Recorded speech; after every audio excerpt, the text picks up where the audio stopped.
你以为美国房市已经熄火了吗？其实呢，有一群人正在默默接盘，他们不是刚需买家，也不是华尔街大机构，而是散户投资者、普通房东，这些你可能从来没有关注过的隐形玩家。在加州的某些地区呢，投资客已经买下了80%以上的独栋住宅。那这群人呢，正悄悄成为美国楼市的主力军。那今天我们再看看美国房地产谁在买，这些人买在了哪里，他们赌什么？那今年以来呢，美国房价依旧在高位运行，房贷利率呢则维持在6.5%到7%左右的高位。对很多计划买自住房的家庭来说呢，这已经远远超出了他们的承受范围。不少人呢只能先按下暂停键，选择继续观望。而与此同时呢，这些手头现金更充裕的、风险承受能力更强的投资客呢，却悄悄入场了。根据房地产数据平台 iShData 的统计呢，今年第一季度全美有 26.8% 的住宅交易来自投资客，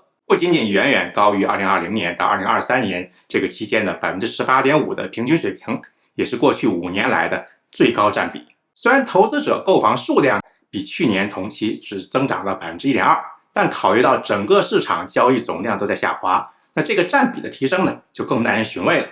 随着传统的买家因为高房价、高利率转而观望呢，投资客在市场上的这个存在呢，变得更加显眼。那这股投资潮呢，在加州表现得尤为突出。根据城县纪事报的报道，当前加州约有1/5的住宅由投资客持有，其中一些旅游资源比较丰富人口比较少的这个山区呢，投资的占比更加惊人。比如说 Sierra County 有 82% 的独栋住宅呢，由投资者所持有。Trinity County 呢，大概有 77%， 那 Mono 跟 Alpine 这两个 county 呢，分别是 74% 和 68%。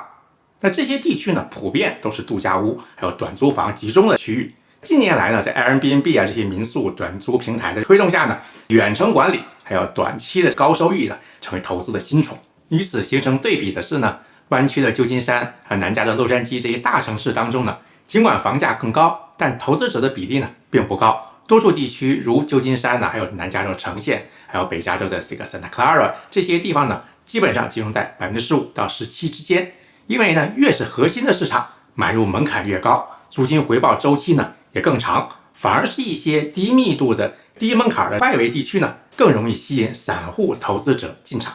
那从全美的范围看呢，加州目前由投资客持有的住宅数量呢，大概是145万套，在全美国仅次于德州的166万套，还有佛罗里达呢以121万套呢排名第3。这3个州合计就占了美国将近1/4的投资型住宅。而这轮投资热潮的结构呢，跟以前也不一样，它不是由黑石还有 Invitation Homes 这些华尔街的投资巨头所主导的投资机构潮，而是呢由大量的中小房东还有个体房产投资者组成的散户潮。那数据显示呢，美国大概有 85% 的投资者呢只持有1到5套房产，很多人呢是靠积蓄买入，或者通过呢再融资的现有房产把钱套现出来再投资。他们并非追求长期的这个资本增值，更多呢是希望通过短租或者稳定的出租获得现金流收益。而如今这个高利率还有高购房门槛大的环境下呢，那现金买家呢就有天然的优势，贷款利率高，审批慢，普通家庭呢往往难以快速的出手做出决定。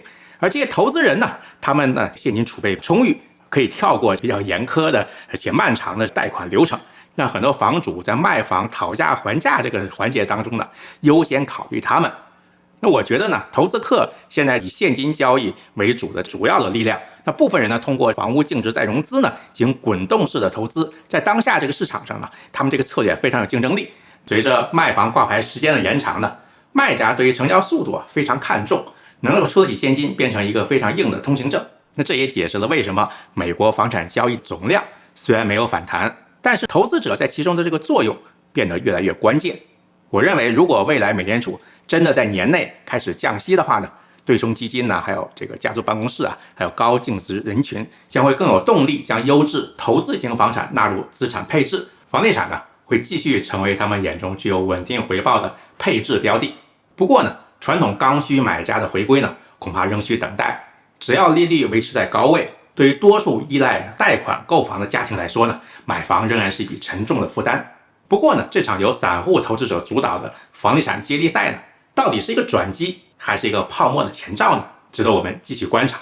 我是孙思桃，关注美国房地产趋势，深挖数据背后的真相。如果你喜欢这样的深度分析，别忘了点赞、订阅、分享给你身边也在看房的朋友。我们下期见。